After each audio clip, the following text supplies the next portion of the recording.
bring the heat.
heat.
Bring the heat.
We are live. We are live and alive.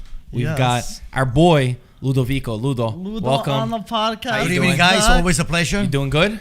Always good. So we had the clowns yesterday on the podcast. We're all dressed up as literally clowns. we're all dressed up as incredible things. But today we've got the serious podcast with Ludovico. Well, not a serious, a different podcast. It's a different podcast. Well, I don't have a wig, so a little bit more serious, yeah, right? yes. For Michael, this is very serious. I have Exactly. nothing to touch.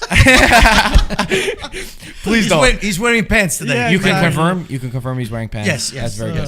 You know what was funny? A couple of people. You know the clips that we post out of just different topics. People that did not watch the full podcast were saying, "What the hell is wrong with this crew of people that are dressed up like a bunch of misfits?" I had somebody who posted a clip and they didn't know us. And he said, "What the hell are these guys wearing that they're doing a podcast like this?" People said it looked like when you go to the subway at 3 o'clock in the morning and you see a pile of people there. That's what we look like. Well, that's right. Yeah, it's a particular year. It's a particular 2020, and we have to laugh as much as possible. Exactly. We have to try to forget this year and move on and hope that next year will be better for everyone, and to do something different and to put something out there and just laugh and have fun. It's great, and people want to laugh. People want to laugh. We always bring some. They sort want to of relax laughs. and laugh. It's true. I agree. We always bring some sort of laughs, especially you. You've always got these. Your jokes are on a different level, though. They're more sophisticated. You know, you got to think about your jokes. 'Cause they're always really good. Exactly. Spontaneous. I'm very spontaneous. So whatever comes up to mind, I say. Actually, Michael got scared one time because somebody hit into the tile and he jumped up, and it reminded me of when the tile fell over there. Remember when you Yes. jumped up? Yes. Somebody said that it was just like he was just like you. So it was That was funny. hilarious. So another good comment yesterday I saw was they said at the table it looked like when you go out on a Friday night and then you still remain at the bar until the morning, Saturday morning, and you guys are the only people that are left. The hangover. Yeah, that was us. After the drinking. Exactly. But I know we have so many topics to discuss. Obviously, a little bit more in depth of what we did yesterday. And then, of course, Champions League. We've got Inter against Real Madrid. We've got Atalanta against Liverpool. Two big matches for both of our Italian teams. And I think, especially for the Inter game, which we'll obviously get into, I think it's going to be crucial points. Both Real Madrid and Inter really need points in this game. They both haven't won in Champions League yet, so they're both going to be looking, Because to get their first win. Shakhtar is putting a lot of pressure. They've been a lot better than I was expecting. It's a solid team. It's a very solid and balanced team, Shakhtar. It's not an easy team to beat.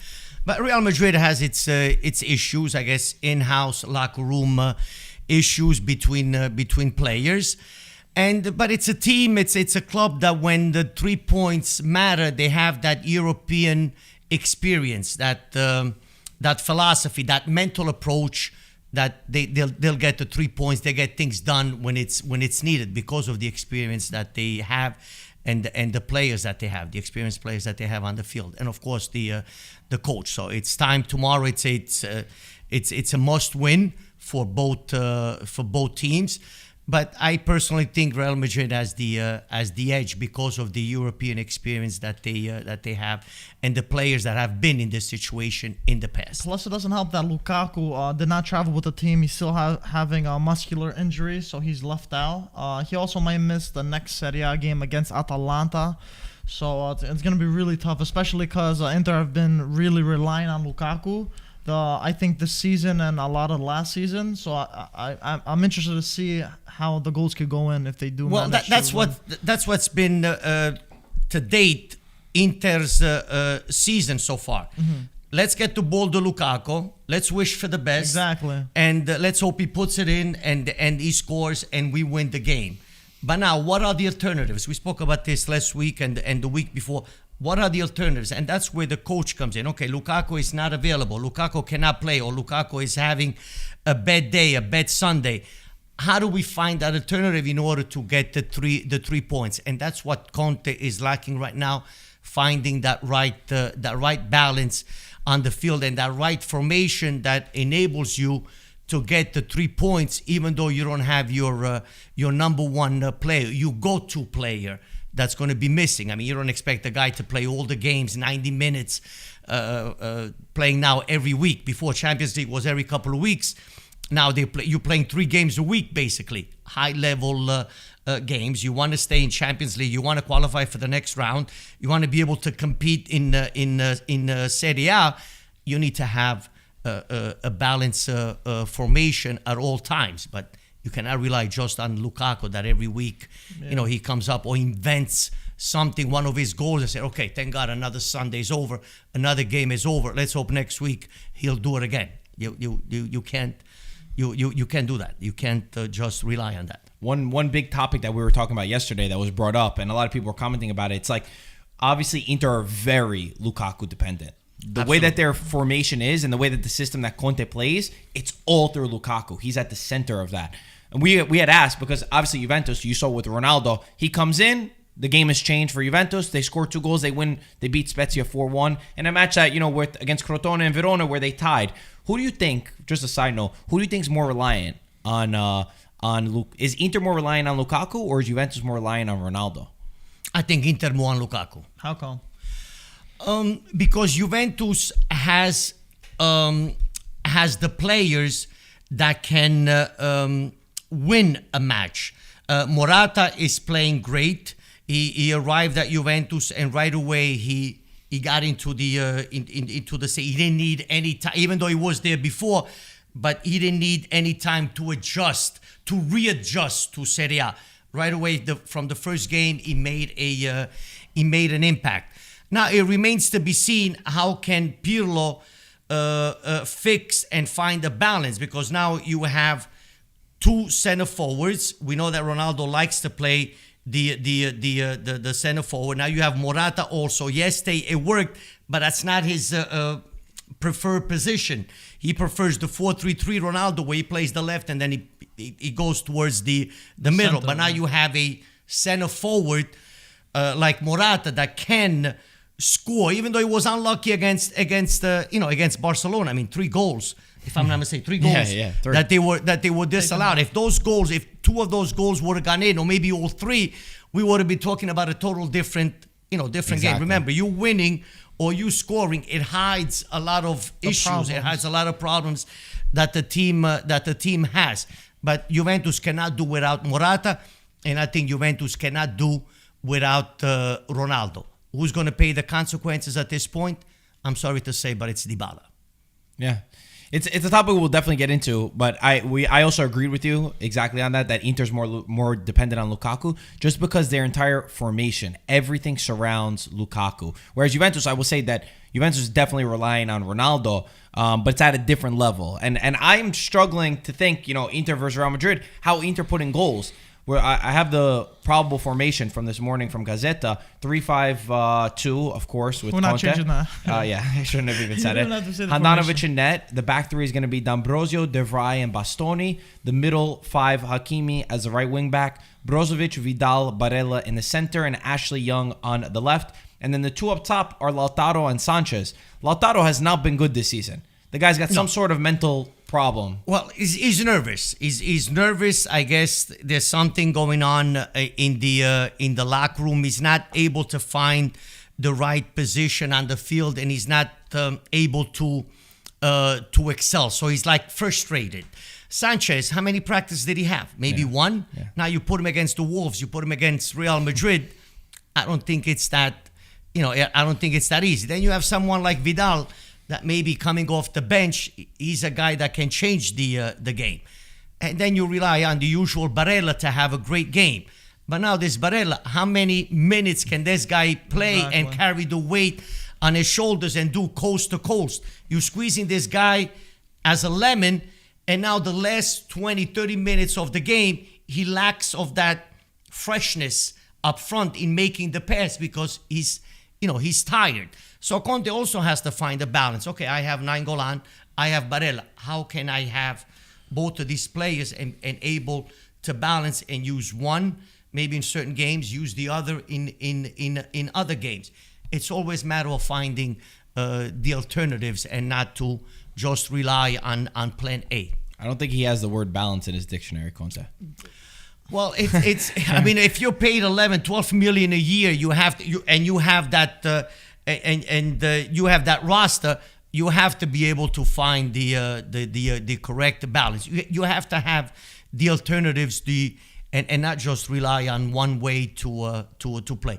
Eriksson is still not not performing. He's a ghost on the field. I think they cannot do without Brozovic. I think Brozovic needs to be on the field. But he thought, listen, I give maybe a couple of guys a day off, or they come in later in the game because Tuesday I have Real Madrid. So now coaches are also thinking, okay, Sunday I'm playing Serie A. What can I do with the least amount of work to get my 3 points and concentrate on the Champions League game during the week? So you try. Now you're playing against Serie A. These teams are tactical, very disciplined. No matter if you're playing against Genoa or you're playing against Parma, they're tactically very disciplined, and you're not going to get the 3 points that you wish you got by putting in your let's say your second tier players, even though Inter does not have second tier players. I mean, you have a roster of 20 plus players that anyone can substitute anybody at any given time. Ludo, I had a question for you. Over the past, we talked a lot about the 3-5-2 formation, what's going on. If you were Conte, how would you approach this game against Real Madrid, having arguably your best player out for tomorrow?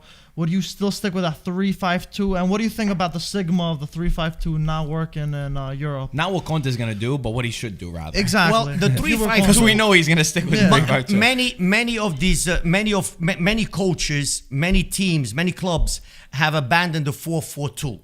They're mostly going with the 3-5-2, and you have the two the wing backs. But this is the formation 3-5-2, but it actually becomes even a 4-5-1 or a 4-4-2 when you're defending, when you're in non-possession mode. Then when you transition, that's when it becomes the 3-5-2, when you try to put as many men as possible in the opposing half of the field.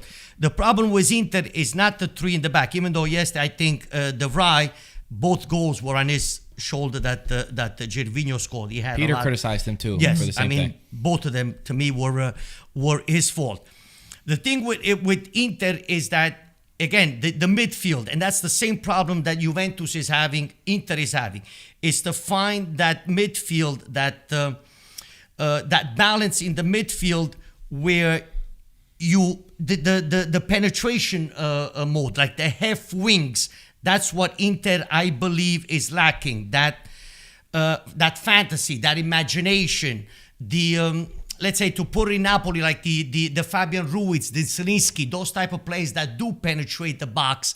Something that Sensi was purchased for to do, but he's always not playing. So the main focus of Inter is, the main problem for Inter to me is the midfield, to find that balance. Vidal is one of those players that can penetrate, that can take a man on 1v1, and I think tomorrow he should start, because you need to win this. You need to win. He's expected to start, and because you do have to win this game. You don't want to go to play against Madrid and you want to hide in the corner and park the bus.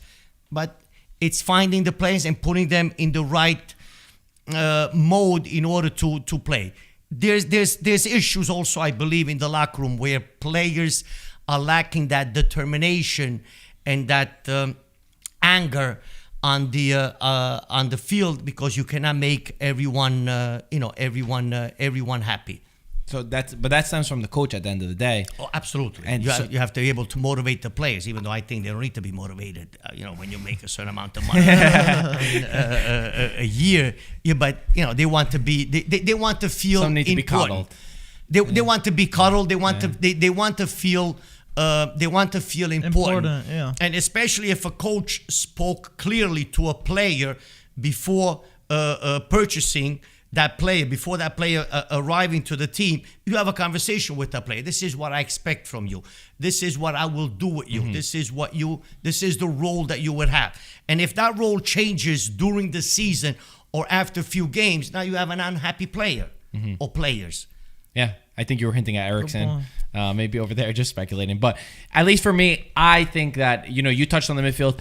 Tomorrow, obviously, we're rooting for Inter. Real Madrid is the top team. Militao just got COVID, so he will be out for Real Madrid, one of their defenders. But it's still Real Madrid, like you said. And I saw a funny tweet, or it was in a newspaper, where it said, this is typical Real Madrid this season, where they will lose their opening Champions League games just to go on and win the Champions League at the end of the day, because they've got that in their DNA. And I think their group is very tough, because if Shakhtar wins tomorrow against Borussia, they're in a very good position. If Madrid don't win, there's a lot of pressure on both Inter and Madrid right now.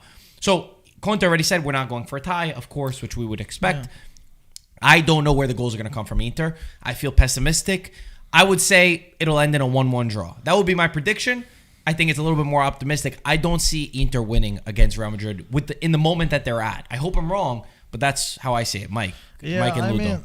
I mean, to be honest with you, man, I you always try to be optimistic with this, but I've been saying that in and out that Lukaku's been saving Inter this whole time, and with him being out, I think the only way Inter could get a positive result is if Real Madrid don't have a good game, like against Shakhtar and against who was the other team they played? Borussia? And Borussia, Mönchengladbach. Which has been, both teams have been better than I think we've expected. Yeah, exactly. So, I mean, I feel like if Real Madrid actually pull off their form, it's going to be extremely tough. But obviously hoping the best for Inter to do something. Maybe they pull up a surprise. Champions League and Serie A are two different entities altogether. The approach in Champions League is completely different than the approach in Serie A. Now, we analyze Inter in Serie A. They scored 15 goals, but they also have 10 goals conceded, against. Yeah. So if a team is going for the Scudetto, you're going for the top positions of Serie A after 6 games of the season, you cannot concede 10 goals.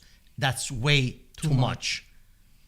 So that also, now when you're playing in Champions League, you have to take that factor into effect. So now, do I start the game? Do I want to put on a coat and a scarf before and then I think about scoring? Or I want to just close my eyes and start attacking, and then you're playing against the Real Madrid that's going to give you a couple of goals. First not get them, and then we think about how to score. By the way, just not to cut you off, but you've got a special viewer right now that wants me to say hi to you. We got Joey Barone, who said Ludovico. There he is. Nice. Tell him he says hello. So he says hi to you. You know he's at Salernitana right now. Bedazzo, come stai? So good luck to him. And they see everybody loves Ludo. Ludo they know what comes when Ludovico's on the podcast. That's right. So continue. So. Hi Joey, good luck, man. All the best. So what was your prediction? Did you give your prediction? I'm gonna be optimistic here. I will Inter 1-0. Wow. Okay.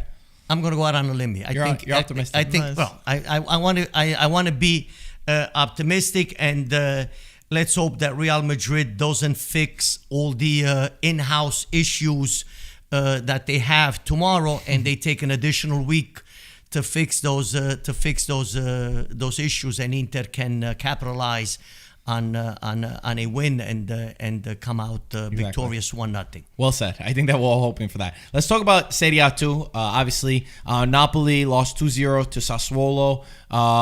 It's been a weird past month, I would say, for Napoli. There were some highs, there were some lows, there were some strange matches in between. What did you think? Being obviously a big Napoli fan, and what did you think about the loss? I'm going to start by saying that Sassuolo did not rob anything. But Sassuolo, they did not rob anything. 3 points, they got it, and they deserved it. But this is one of those games where you can analyze from different point of views, different perspective. Some people might say, oh, Napoli played well. Napoli missed the opportunities. Sassuolo basically did not have any opportunities the first half. Other people might say, oh, Napoli played well. They deserved a little bit more. Napoli was unlucky. I think the problem here is it's not just the Sassuolo game, going back to what you said the past couple of weeks. Napoli has this new player, which we paid 70 million euros, Osimhen, where he plays in a certain way. We all know that in Serie A, it's the beginning. You might be a surprise for the first couple of games, but then the other coaches, they'll find they'll find the way in order to stop you and not to make you score, but they study every move that you make, how you move, how you head the ball, how you stop the ball. Do you go to the left? Do you go to the right? How do you shield the ball? they'll create that trap around you that enables you not to do anything. Now, Napoli puts a lot of men on the possession is over 50% for Napoli, basically in all games. Napoli has a certain amount of men, I'd say even more than 5 or 6 on the other half of the field.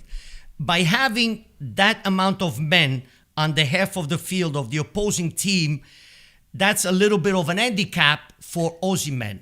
This is a player that needs space because this guy runs. And the more he runs, the faster he gets in progression. He reminds more or less as a Gervinho. Not technically, The but speed, I see speedy, that intensity. He I see needs that. space. So now when you put this guy in the front and he plays with the back to the goalkeeper, now you need to find alternatives. He needs to find alternatives, or the coach Gattuso at this point of the game needs to find alternative. How do we get this guy free? How do we free this guy? How do we put this guy in position to create space, and he may not score, but he will give an assist or put other players in the position to score? And that's what Napoli is lacking. Napoli has the maneuver. We have the possession. But I think the build-up is very slow, very mechanical, and very robotic. That's what I think is the negative about Napoli. We have the possession. We play on the other half of the field. But now, again, going back to Inter, alternatives. What are the alternatives where we cannot find Osimhen? How do we bring Mertens to score again the way he used to score? And that's where Gattuso comes in. Yes, we were on the other half, but then also Sassuolo, the second half, they came once. The penalty was a clear penalty. But then Sassuolo, the way they were coming from the back and the one-touch passing and the way they were attacking after they were ahead 1-0, that was beautiful to watch. I mean, that stuff does not happen in one game, in 1 week, or even 1 year. That's 3 years of work. The way they were coming out. I mean, I was watching and I was saying, wow, look at this. The way speed, first touch, positioning with their eyes closed. They knew where their players were. Napoli can do the same thing, but we have to pick up our rhythm. Our rhythm is very slow. And Osimhen right now is having problems in getting into the life of the action of the game, because he cannot find the space. They have 2 men on him. They have the cage on him, and he's not able to function or to create that space that Napoli needs. Now, how do we fix this? That's where Gattuso's job comes in. Also, Zielinski is a player that we are missing. He hasn't. I mean, he came back yesterday for a little bit. He played a few minutes. Elmas, another player that could take on 1v1, very technical. Fabian Ruiz yesterday, I thought was not in the game, too slow in the build-up. Bakayoko, great game, gives that balance. Lozano, again, 2 games in a row, he hasn't performed. Politano, he had a great game. So whatever was happening on the left with Insigne, where 70% of the play was developed on the left with Insigne, now he was out. That play, now that 70% of play chances were created from the Politano side. But we also know Politano always does the same move. And people know that move. Defenders, that's predictable. Okay? Cutting in on the inside, either crossing or taking the shot. That worked against Real Sociedad last Thursday. First of all, I love the way that you avoided some of that controversy to get to the actual point of football. I respect that a lot. I think that oftentimes, even today especially, everybody will get hung up on that one thing that didn't go their way, whether it be from a referee or something, and forget about the 90 minutes as a whole. So that's amazing analysis on both the Napoli and Sassuolo side. And it's something that we had said yesterday, that Sassuolo is a system. The guys, Michael was saying before the match, Caputo and Berardi, they're both not starting. It's going to hurt them a lot. And some of us are saying, but the system even that the they other have. The complete forward line of Sassuolo did not start yesterday. And Boga was a first star for Sassuolo Sassuolo this season. He started for Sassuolo since he's been Right. out. And that's a testament to what But look at we're that saying. The system is like in and out. It's kind of like that Atalanta where they're able to sell players year after year, but somehow because of how integrated the players are into it, it's more about the group rather than just the individual. Right. Now, yesterday, Osimhen had the opportunity when the goalkeeper made the mistake and then he made that super save. Yeah. The goal. Yeah. You got to put that ball in. Consigli, You yeah. have to put that ball in. Yeah. You have to I be able agree. to score. Mertens has to put that ball in. Now, one of those goals, one of those shots, both of them would have gone in. Napoli would have gotten the 3 points, but the problems still remain.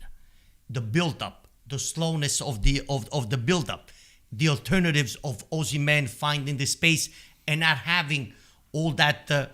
Because Napoli, the way the formation is so balanced, it is very rare that Napoli gets attacked and you counter. Napoli will always have more than 50, even 60% of possession. So most of the game, you're on the other half of the field. The team is not attacking you, the opposing team. And now you go on a transition, counterattack. And now, this guy starts running and he progresses. He gets more speed. And now you create the opportunities.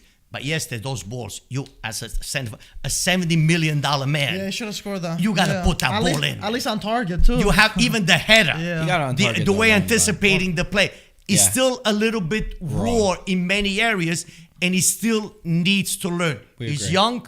You have to give him time. He deserves to have time to get adjusted to Serie A. But now Gattuso has to start thinking of the alternatives. Well said. Well said. And not just this 4-2-3-1, which I think works.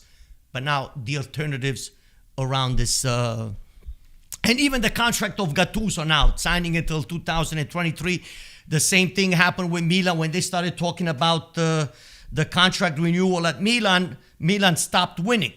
So now he's very superstitious, and he feels that now we start talking about the contract and the clause and all this and the penalties, and that takes away from the actual play and the team, and that creates a distraction, and that's what he feels is happening. And of course, VAR. I think that was not a penalty on Osimhen at the end.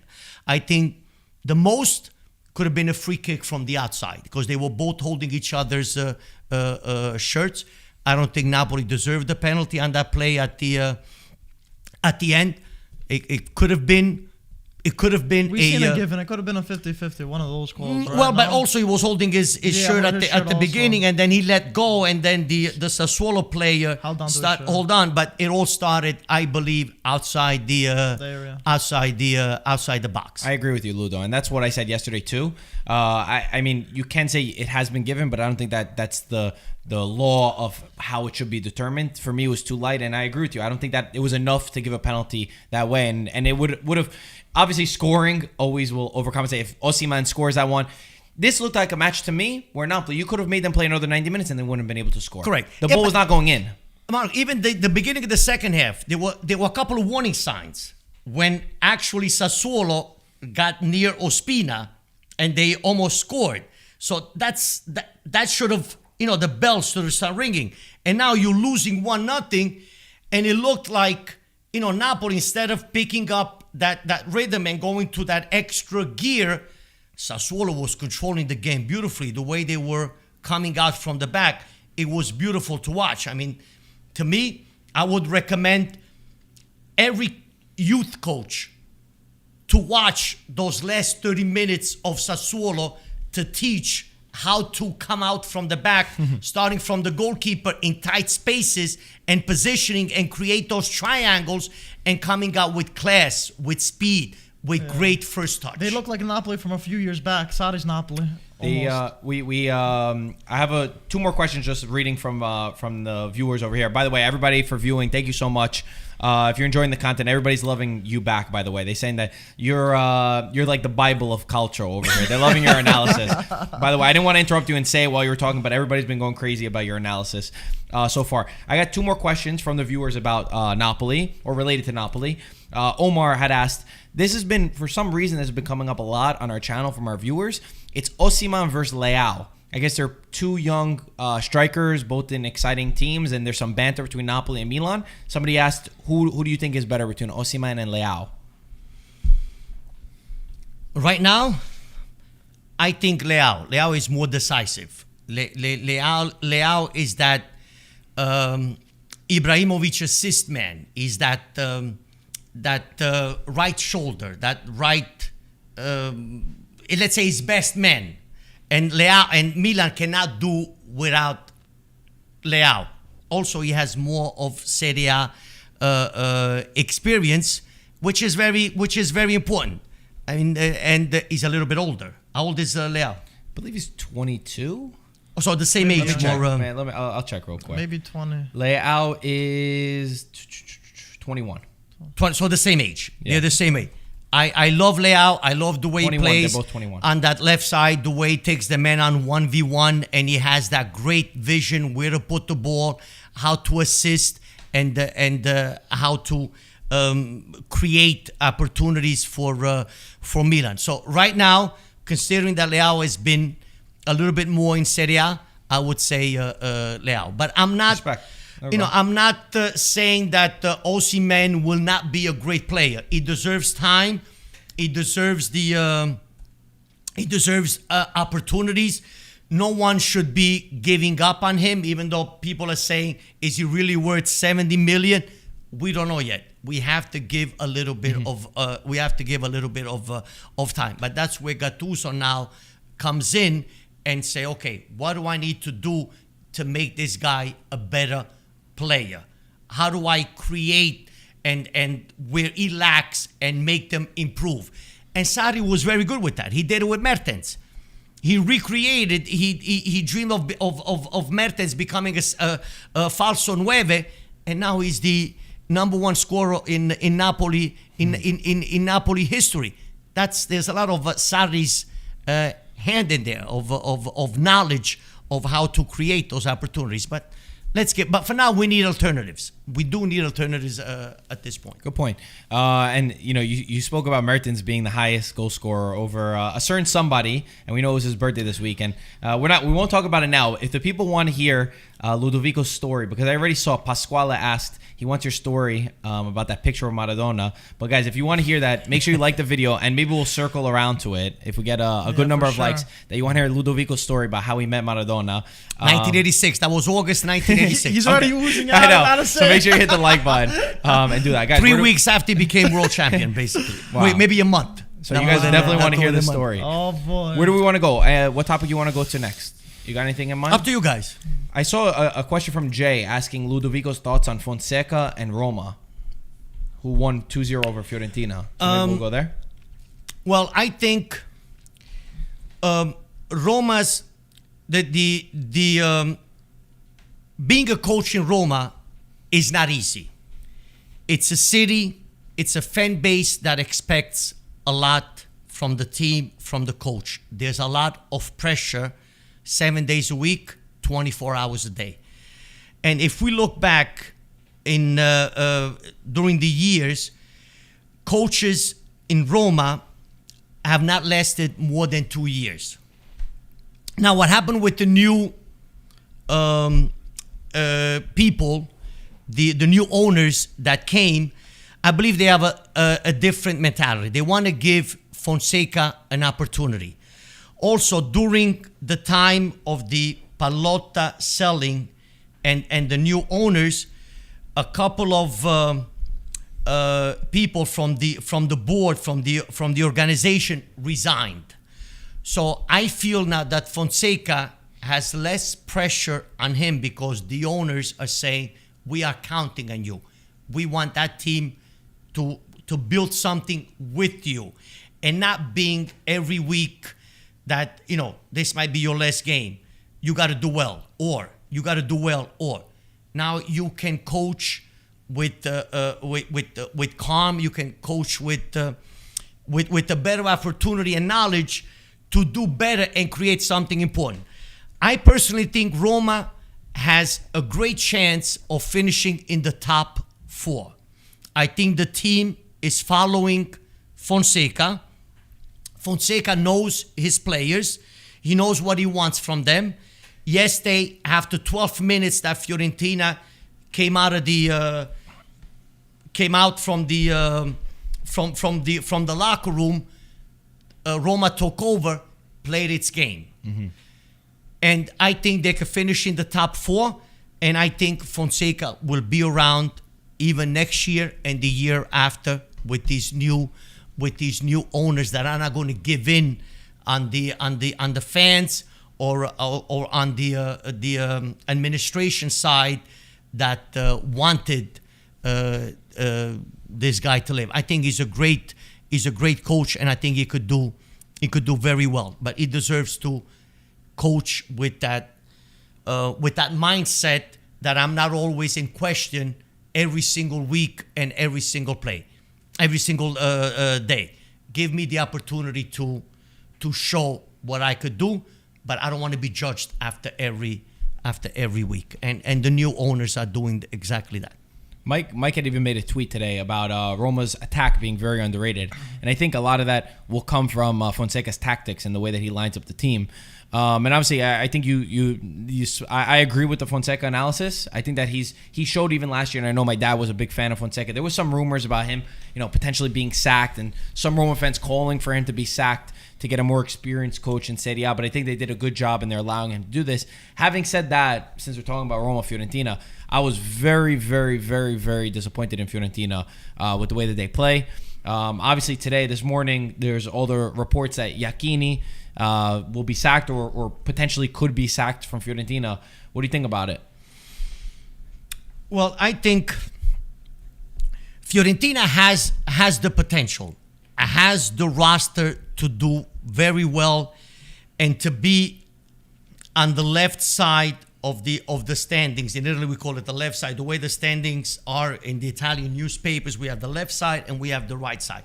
I don't think Fiorentina, based on the roster that they have, that they deserve to be on the right side of the standing. I personally think the players are not following Iachini. Most players are out of position. I think he lacks in motivating these players because, as I said before, after 10 minutes of the game against Roma, they totally disappeared from the field. They were a no-show after 10 minutes.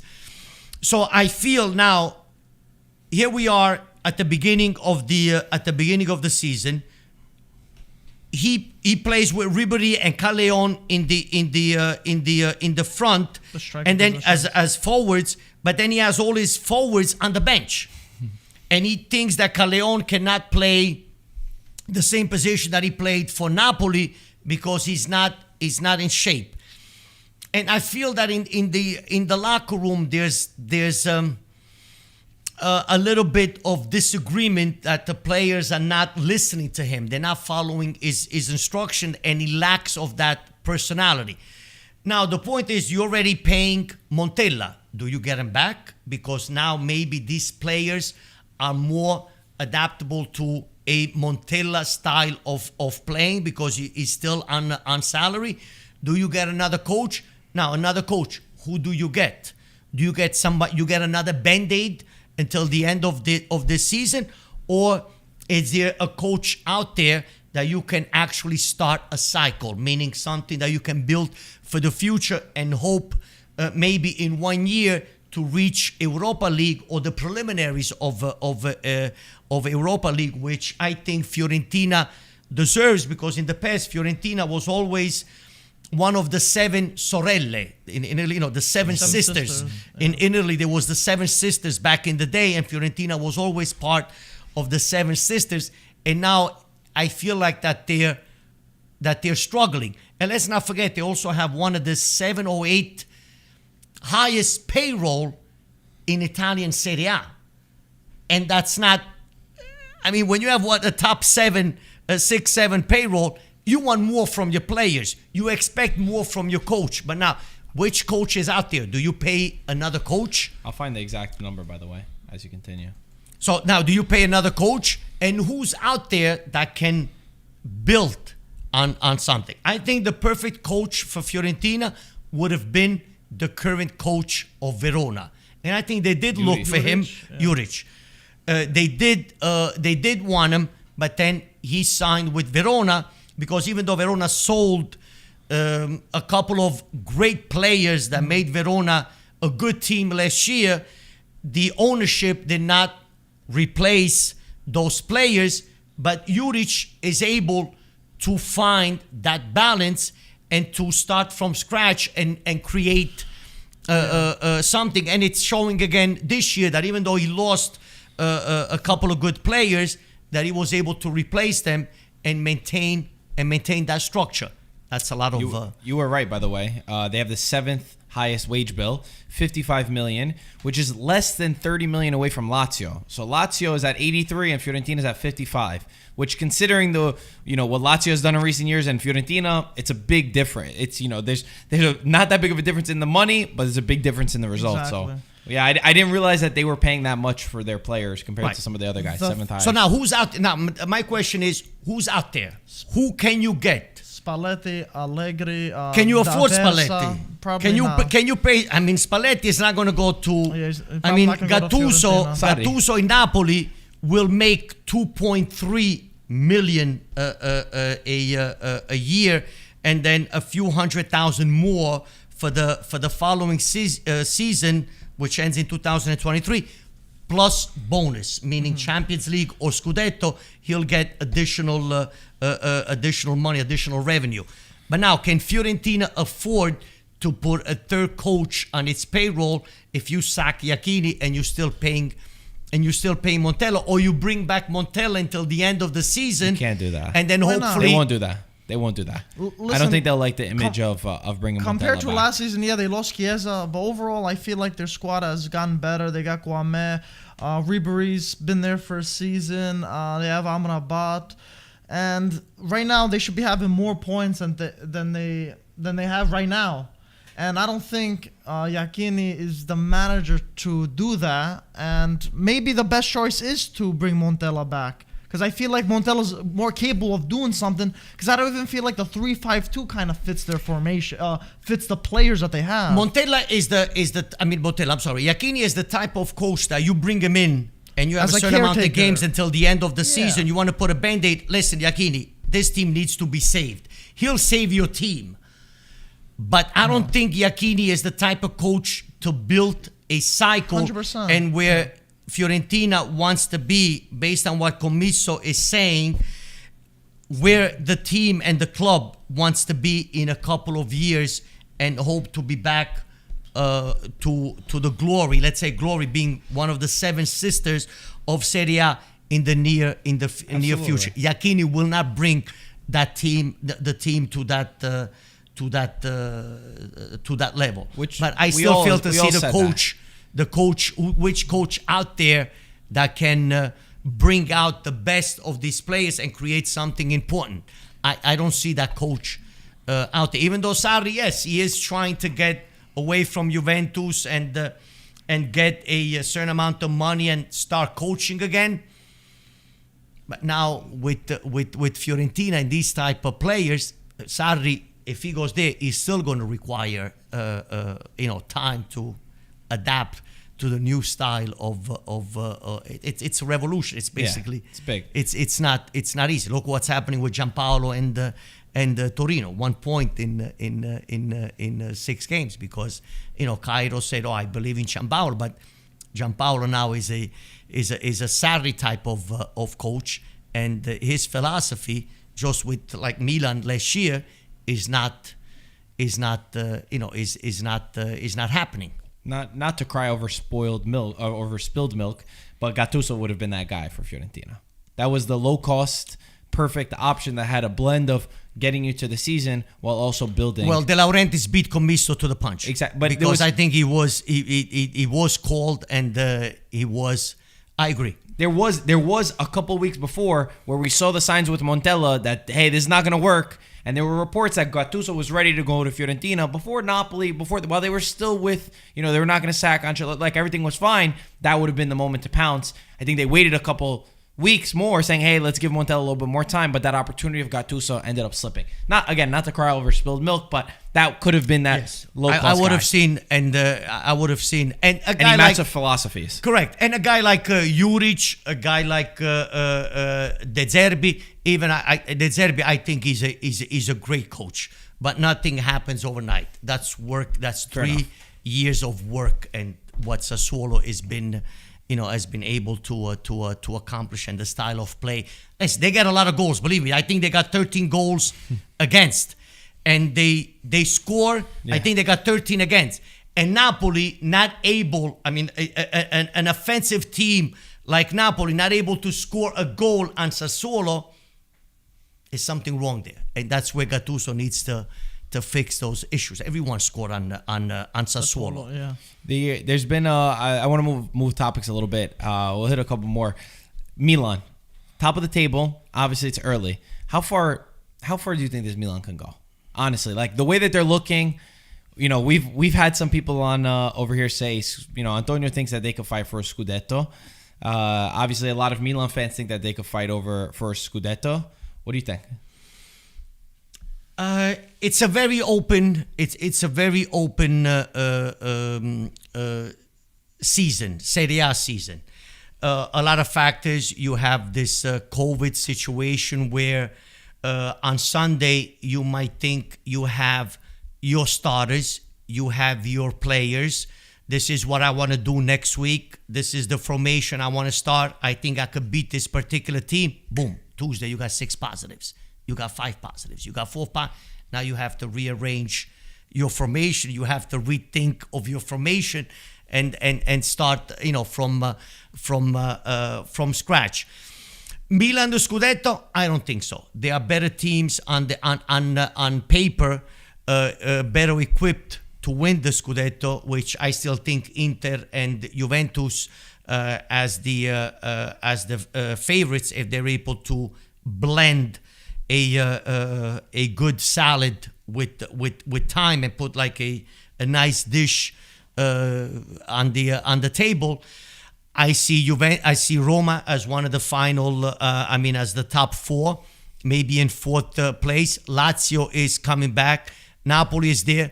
And it's a tight, it's a really close race. It's very interesting Serie A, but it all depends also on the current pandemic situation, who will have players available. But Milan for the Scudetto, no. Champions League, definitely yes, if everyone is healthy and Zlatan will remain happy. The main thing is that Ibrahimovic is happy. Remember, he controls the locker room. He controls the players. He controls the atmosphere, the ambience, and the coach. He's happy. Everything is calm. The ocean is calm. The water is calm. He loses that calmness, then an earthquake can happen on any given time, and true. it could become a real, locker room bitch. Quote unquote. That's excuse my French. It's not an easy personality to deal with, For sure. but right now everything is perfect, and he wants to be the main ingredient. He wants to have the main role, which is absolutely normal with the Milan of today. And Pioli is doing an absolutely marvelous job. You got anything about Juventus right now over there? I do. What do you want to say about Juventus? I want to know what you got to say about Juventus. We've been saying that for me, at least this week, with the way that Juventus looked, 1-1. Morata scored another offside. He got the goal, which he came back from, but then he scored another offsides goal, which is 6 goals taken away from Alvaro Morata in the past couple games, which is just incredible. But he's been fantastic. Nothing to take away from him. I had said Artur. I think that he's very important to what Pirlo's team does with his vertical passes, rather than just the midfielders that just play horizontal and play it safe. But for me, again, the difference maker, or the guy that has an actual bite, and the man that saves Juve, where Chiesa had 2 opportunities to score right in front of the net, not able to score. Dybala had an opportunity right in front of the net, couldn't score. Ronaldo comes in 120 seconds, scores. Artur, I disagree with you at this point. I think he does have the potential to become an important midfield player. I think the Juventus midfielders right now, it's that they're going on the field and they're just doing their job. It's just like you going to school and the teacher telling you read from page 1 to 6. You go home, you do page 1 to 6, you close the book, you go back to school the next day. You're not going to page 7 and see, okay, let me be a little bit curious and see what page 7 says, or maybe page 8 and 9, because maybe the teacher can tell me, the next day, the teacher can question me on page 7, and I want to be ready because I want to have that extra grade on my report card. So this is what I feel Juventus midfielder is doing right now. Artur is coming from La Liga, from Barcelona, which is a lot of tic-tac, short passes, maybe 2-3 yards. He still, I think, lacks of that vertical way of penetrating that vertical soccer that Juventus currently is lacking with the other midfielders. But if Pirlo can work on this, then I think Artur can be a very, one of those players that can be, the main focus on the field. But currently, I don't think it's there. Dybala, again, going back with Allegri, going back with Sarri, and now with Pirlo. What is Dybala's role? It looks like he always gets passed by someone else. Now he's behind Morata. I understand he's not in shape. I understand he's not 100%. He hasn't played for a long time. He's trying to get in the top shape, but he still cannot find that starter role in this Juventus, because I feel that Morata can be more of that player. Of that player that can determine the matches, and can score. Now he also needs to find the player on the left and the right, but I don't think it's going to be Ronaldo and Morata one next to each other. He prefers the 4-3-3. I think. What's his name? Ronaldo, because from the left going in the middle, and I see Morata as a pure center forward. For sure. He has that killer instinct. For sure. He finds the space. He can play with his back to the net and find the space to go to player, wait until the team comes up. Yes, that issue about the offside and the foot and the hand, that can be today goes against you, tomorrow, but he will create those 2-3 chances and he'll put it in, just like Ronaldo has that killer instinct. Chiesa and other players, they do not. Exactly. I had one question. Something about Dybala. We talked about it with other guys on the podcast. Do you think Dybala has what it takes to become that world-class player, or you think something is stopping him? And what do you think is that thing that's stopping him? That's not making him find his rhythm? Because in a time like this, when Ronaldo was out, he didn't. I feel like he should have stepped up when he didn't. I think Dybala is a very sensitive kid. I think kid, a player, man, individual. Is very sensitive, and every little voice that comes from outside the field, whether it's his contract, the renewal, or people not saying good things, it affects his playing on the field. He cannot just wipe it off and say, okay, I am Dybala. I want to be the best in the world. He just does not have, my knowledge, he does not have that mental approach, that mental toughness that distinguishes you from the regular player. I think he will be he's a great player, but not at a certain level where you're recognized as a top player, because mentally he's just not there. Higuain, to me, was exactly that mental toughness that requires you to say, okay, this game is mine. Let me roll up, my sleeves, and let me put the team on the shoulder and show these people what I could do. Like a Michael Jordan, for example. I keep going back to Michael Jordan. Michael Jordan was the type of player that if, let's say tomorrow he had to play a game, and today he would go to Dunkin' Donuts and say, I want a cup of coffee, and someone would say, hey, Michael, you stink. tomorrow you're not going to score more than 10 points. Oh, yeah? I'm going to show you. That was enough for Michael Jordan to, bring that fire in the eye, and then the next game he would score 40, 50 points. Well, then we're in agreement on that. The only thing I would say is that I think people make with Dybala, I think that he's used as a scapegoat a lot of the time with Juventus, at least from what I see online, and I think that he kind of overcompensates for a lot of the problems that Juventus lack. Like your analysis of the midfield for Juventus, I completely agree, and I'm glad that we clarified that because I do agree with you on Artur. What I had meant by that is that Rabiot, Bentancur, in the past years, Khedira, all these guys that Juventus had constantly played those lateral horizontal passes that did absolutely zero from them. And Artur is coming from a different system. He even said today, I never expected Serie A to be this difficult. I never expected to come against these kinds of teams. What I was saying by that is that he's got the idea to do those. You could see it that he's tried a couple times, that it went through to Morata, went through to Dybala. He needs to do 100% better. I agree with you.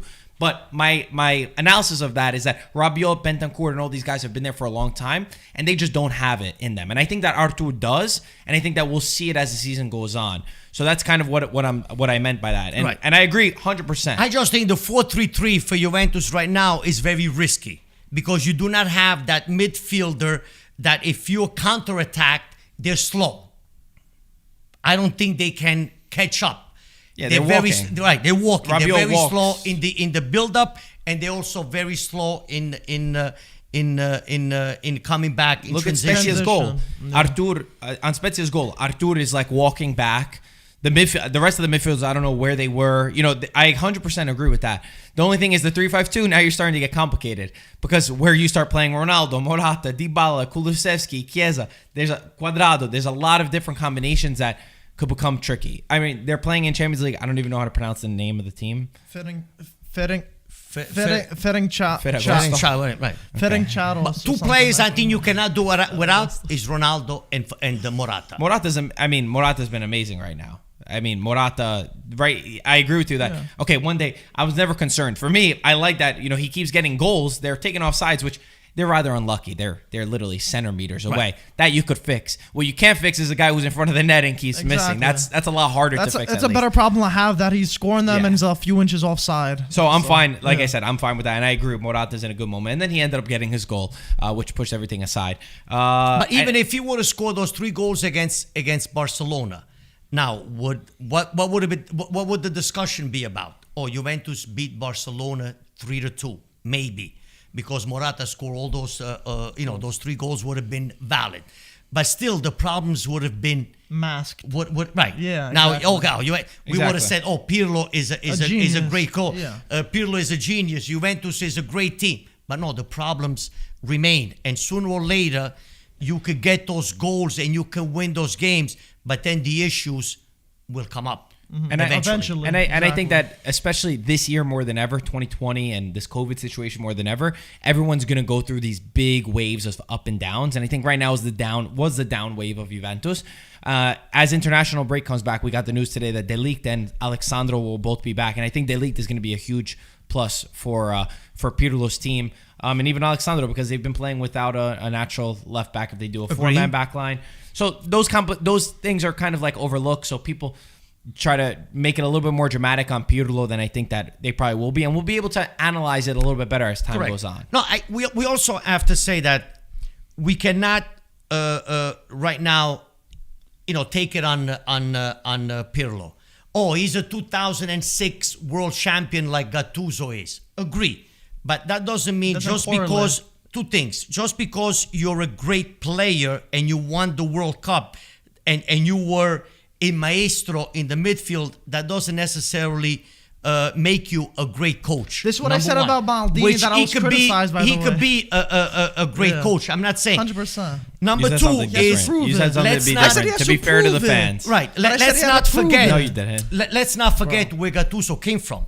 Let's not forget the experience where he started coaching before arriving at Napoli. There's a lot of Sarri or other coaches. Not everybody got the opportunity, to say, and he was not hired to be the Juventus coach. He was hired to be the under-23 coach, manager. Juventus would continue with Sarri, a year, 2 years experience. Now you bring him to the first team. But if you guys analyze where Gattuso started and how he got to Napoli. It's a lot of years of sacrifices and experience and hits on the head and kicks in the ass. It's a lot of criticizing. It's a lot of it's not easy. Now Pirlo, you have to, and I think Juventus will give him time. Enough with these band-aids every year. Exactly. If Juventus was to become a European powerhouse, you have to start building. And that's why they got I can't pronounce his name, the guy from Atalanta. Kulusevski. You got Chiesa. Parma. Right. Oh, yeah, from and then Atalanta. Pirlo is bringing up these young guys. Guys, it's not for today. You always have to think also tomorrow.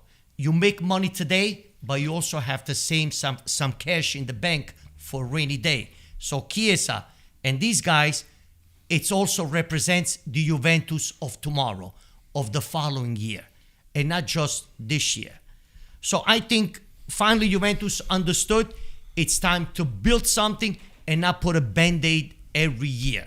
Which is, I completely agree with you, and I think that it's more so on the fans that have this crazy expectation that it's their fault You rather gotta than win the anyone else. Scudetto. You gotta win this. You gotta win that. Just because your name is, your name is Juventus. Like we said before, if Atalanta plays the way they play now, even though this year is not the same as previous years, it didn't just happen overnight. Yeah, exactly. It's years of programming. Which is exactly, it's an analysis of the Lazio, problem. the same way. It's an analysis of the problem where Juventus, you dominated in Italy, but you didn't in Champions League, and you never had a real identity. It's a, hey, let's step back, let's try something different. So the people that call for Pirlo out, which we've seen people over here saying, oh, Pirlo should be already leave. No, You should get somebody, absolutely not. which is madness. Because to me, Absolutely not. there's almost nothing that Pirlo can do this year that I would say sack him. I think you give him an entire season. You analyze, and that's it. Because what are you going to do So getting him in? you're not going to win the Scudetto. Is Juventus going to qualify in the top 4? Yeah. Absolutely. Yeah, you're gonna They be- have the roster, they have the players, they have the mentality, they have the approach to finish in the top 4. So you're not going to win the Scudetto. But think ahead. Think about think also about the future. I agree. Every big team in Europe, their cycle ends. What goes up must come down. Like Real Madrid, Barcelona. Not every team can maintain that same cycle for years after years. It all, comes to an end. What's important is the programming. So now I know that I have a player, this particular player named Marco, could give me one more year. And then he's going to be on the downside. He's going to decline as a player because he reached a certain year. So now this year, if I know that Marco could give me another great year, who's available on the market that I can purchase and sit him on the bench and get him ready for when Marco leaves the following year, boom, and I replace Marco.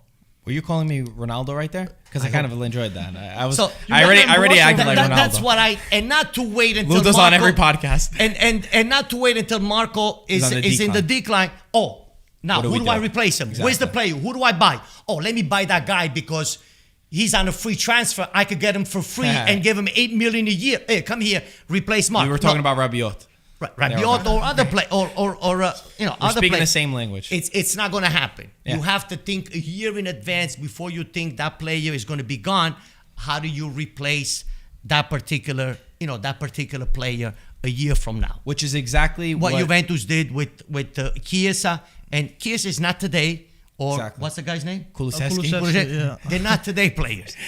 They represent the future, and hopefully they can step up and compete and be great players in Champions League and of course Serie A and make the difference and bring Juventus where they deserve to be. You explained it in a much better way than I did earlier, where I had said to Juventus fans that it's okay to lose a Scudetto this year if you're doing the right thing. And I was criticized saying that you're against Juventus, you're anti-Juventus for saying something like that. You explained it in much better terms. And I think that that's the understanding that more of the Juve fans need to have in order to, guys, let's not just sack Pirlo right now. Let's bring Allegri back. Let's because win we're one not more going to win the Scudetto. Scudetto. Oh my God. I'm think about panicking because I'm not going to win the Scudetto. Exactly. You need a I bigger completely picture. agree. Think of the bigger, bigger think picture. of the bigger picture that the near future or a year, 2 years from now, the satisfaction that the big picture can bring to the Juventus fans in the future. And I agree with Pirlo in giving these young players that nobody knows, oh, where did he get this guy from? Or where did he find this guy? To give them the opportunity to grow, make mistakes, and hopefully they will be great players in the future. Can we end on your story about Maradona? Maradona, it was his 60th birthday, I believe. I am falling from the mouth to hear this, Ludo. You have no idea. The picture, I remember when I first went to your shop. You used to have a shop where you guys had jerseys and all that stuff. And I'll never forget the pride when you showed me that picture. I remember when I was younger, you showing me that picture of you and Maradona. And I could see just from your face the way that you showed it to me and the excitement, and you told me the story. So well, back in the day, in the mid 80s, I worked for an Italian radio station. I was an announcer, a radio announcer. So for the people that are all complimenting Ludovico on the way that he speaks, saying some people called you the goat, the cultural goat. Yes. You know what that means? Yes, absolutely. I thank you very much. You know the goat? Like Maradona, the goat. like Greatest Brady, right? You know, okay. Yes, of course. Sorry, we had to explain this last time. So basically, I was always a big Napoli fan since the first game I went to see of Napoli, I believe, was in 1972. I was only 8 years old, and I still remember that formation, which was Carmignani, Bruscolotti, La Palma, Burnic, Vavassori, Orlandini, Massa, Giuliano Clerici, Esposito, Braga. That was the formation back then, and the great Vinicio was the coach. By the way, Vinicio was the one that started the Zona playing, and not Sarri back in the day. I also linked the picture of Ludovico in the chat, so everybody basically, can know what we're talking my wedding night, I worked for this radio station called Radio Uno. There was another Italian radio station back then, which was ICN, and we were friends. And this great gentleman, Stefano Evangelista, may he rest in peace, he went to watch the World Cup in Mexico. And he met Bruno Giordano. And they became friends, and Bruno Giordano wanted a particular watch. So Mr. Stefano Evangelista purchased this watch. So the night of my wedding in 1986, I get a phone call. I receive a phone call at the catering hall, right in the middle of the dancing, the middle of the festivities. Oh, Mr. Masucci, there's a phone call for you. I said, okay. And it was Stefano. Oh, Ludovico, this is what's happening. Listen, I spoke to Bruno Giordano, and I purchased the watch. Can you bring it to him? I know you're going to Italy for your honeymoon. Can you bring it to him? And I said, yeah, why not? So he came at the end of the night, a little package, that contained this watch, and with Bruno Giordano's phone number. And so when I arrived in Naples a week and a half, 2 weeks later, I called Bruno Giordano, and his daughter Valentina answered. Back then she was a little girl. Now she's in our most likely in our late 30s, early 40s. She said, oh, okay, my father is expecting your call. Hold on, here's my dad. So Bruno comes on the phone, and he goes, Ludovico, Stefano spoke to me about you. He goes, what are you doing today?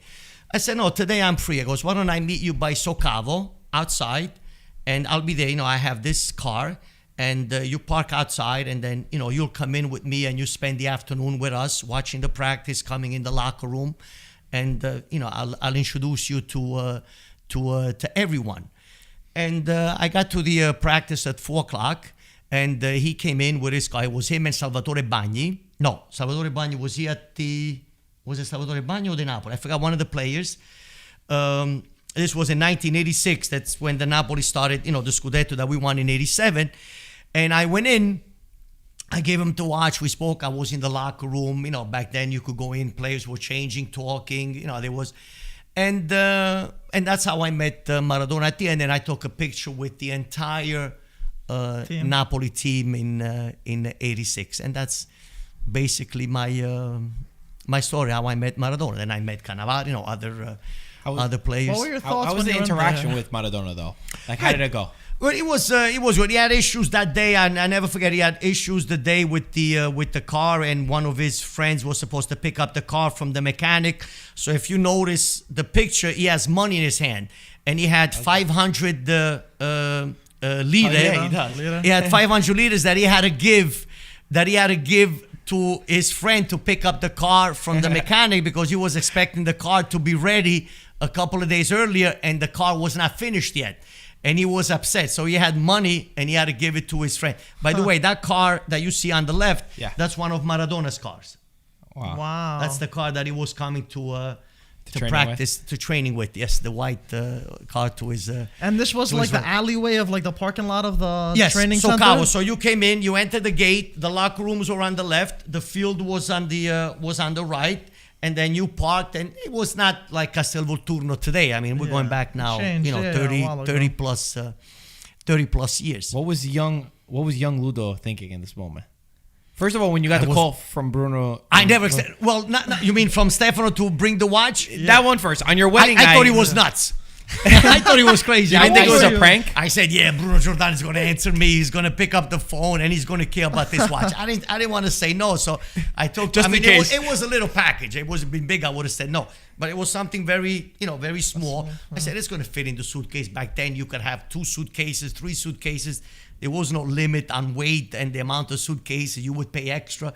I mean, you would go on vacation for a week, you could have 5 suitcases. There was no. No one says anything. This is going to turn into a rant against airlines right now. Back in the day, they didn't charge you extra.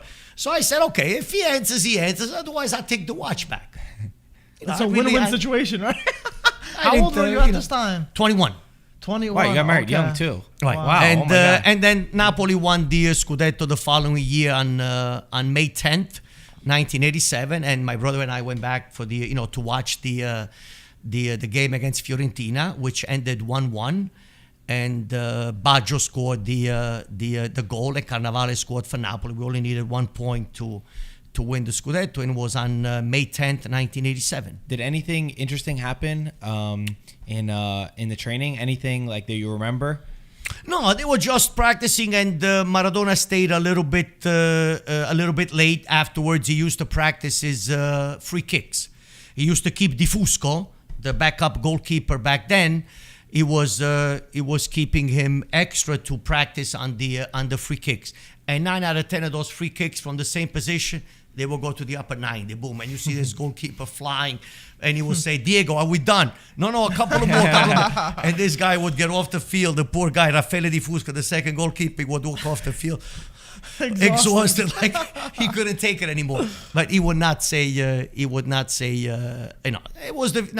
when he used to show up to practice, Maradona did not, he didn't need practice though, right? Well, he didn't show up to a lot of practices, especially towards the end of the week. So he always used to come with a lot of the times used to come with Salvatore Bagni, because he didn't have a driver's license. Salvatore Bagni, he had he lost his son in a car accident, so he never got his driver's license. So they always had to drive Bagni around. He always had to get a lift to the field and from the field. But he was very good friends with Maradona. And after you got this picture, were you just going crazy? I was. Everyone in my town went crazy, because I was probably the only. Everyone, how many phone calls did it get? Tell us. The only one that when I developed, I couldn't wait to develop, and when I went, back then you had to bring the Kodak film. How long did that It was take? not the phone. There was no cell phone. There was not. Yeah. It was one of those Kodak disposable cameras, $9.99, that after you take 36 pictures, you would throw it away. And I told the guy, I said, please, I didn't want to. You don't want to say what it was, right? Just I thought, case. I would be, Yeah. once this guy's gonna, think of he's gonna, something. right. Yeah, that's Then what he's we're gonna, so I said, I needed, this is very, it's very important film. And I went to pick it. It looked like back then it took about 3-4 days to develop a film. It was not I can done. imagine you sleeping. You're like, what It time was is it? anxiety the whole time. I wanted to see how it came out. I wanted to see, Oh, it could have been if blurry I too, came, right? right. It could Oh, have been, wow, I didn't So think did you about not tell that. anybody that you got the picture, or you did tell them? No, I did tell. You I told did tell them. my friends, and my aunt was very happy. May she rest in peace. A big Napoli fan. Also, my aunt, my father's sister. And then I had great memories of Napoli back then with Maradona. I still have the VHS tapes, by the way. No. The Maradona. VHS, yeah, all the games. Back then, they used to show Nice. Napoli a lot. So on one of those VHS tapes, if you extended it, stretched it, there would have been 6 hours instead of 2. So the tape would really stretch, and you could put 3 games on one of those VHS. And I still have those VHS tapes at home with all those games back then that Napoli played, funny. all those all those games. And then I went to watch the final of the UEFA Cup. Back then it was not Europa League, it was Copa UEFA, when we tied against Stuttgart 3-3. In Germany, right? And that was on May 17th, 1989. I left New York Tuesday night. I got to Stuttgart on Wednesday morning, watched the game in the evening, and came back on Thursday to JFK. We have the picture on Everything- the wall. You were saying it too. We have Everything that in on the 48 hours. The game ended 3-3 That's amazing. that day. So were you the most popular person when you told everybody in your town that you got a picture of it? It was not easy How back was it? then to meet. It was. I lived it. I mean, it's hard for people today to watch it on YouTube, but if you had the opportunity to watch those games and watch Maradona play, it's you cannot describe those feelings unless you witness. When Maradona came, now they come out from the locker room, they come out straight, but back then they came from behind the net. I don't know if you guys ever saw it on YouTube. Yeah. There was Seen it. that gate, that door that opened and you came from the underground. And when Maradona stepped out from the underground, you had 80,000 people, like sardines, and everybody who, that one voice and one song and one chanting, come out. It only, it gave you, Wow, goosebumps. it gave you really goosebumps. I mean, it was like watching a theater that the curtain opens and, showtime, and the show happened. And I had the opportunity to watch the greatest of all time play, live in important games as well. And people might not like him. People say that he was not a great person, but you're not going to find any player that played against him or around the world that he did not respect. And being someone from the South, and he played for a team in the South. Those 6 years that he was in Napoli, he gave us great satisfactions, and he delivered what anyone else was not able to deliver in the past, and even now. Respect. That was I think that's a great way to Ludo, end. I was in a episode. trance when you were saying that. By the way, that was incredible. Yeah, I Ludo, felt like that I was was there great. next to you in the car in the passenger Yeah, seat, it was waiting that was to get very the good, and I'm photo very happy back. we have that documented. Yeah, that's I'm very happy amazing. that moment, all the details, we got some good details out of you on that. Yeah. I can imagine. When you were saying it, I could literally put myself in your Yeah, shoes. it was like a film watching. It's something that you can never. It's something that you. And I don't want to get rid of those VHS tapes. I hope I could put it on a CD or something. Yeah, But, even less. Guard those with your life. Yes. Yeah. Yes. If absolutely. a robber comes in and is like, I'll give you all the money, just leave Yes, the VHS. just leave the tapes and leave the. Respect. Guys, on that note, hit the like button. Hope you enjoyed this podcast. Ludo, thank you as always for coming on. Always a great pleasure. Mike. Happy Calcio, everyone. Yes, Yes. this week, hopefully the Italian teams can do us proud. We start off with Inter against Real Madrid tomorrow, and then Atalanta, Liverpool also right. tomorrow. So good luck to everybody. Forza Italian teams, all of them. Exactly. There we go. As always, guys, thank you for watching. We'll talk to you soon. Ciao, Ciao, ragazzi. guys. Take care, guys. And Forza Napoli.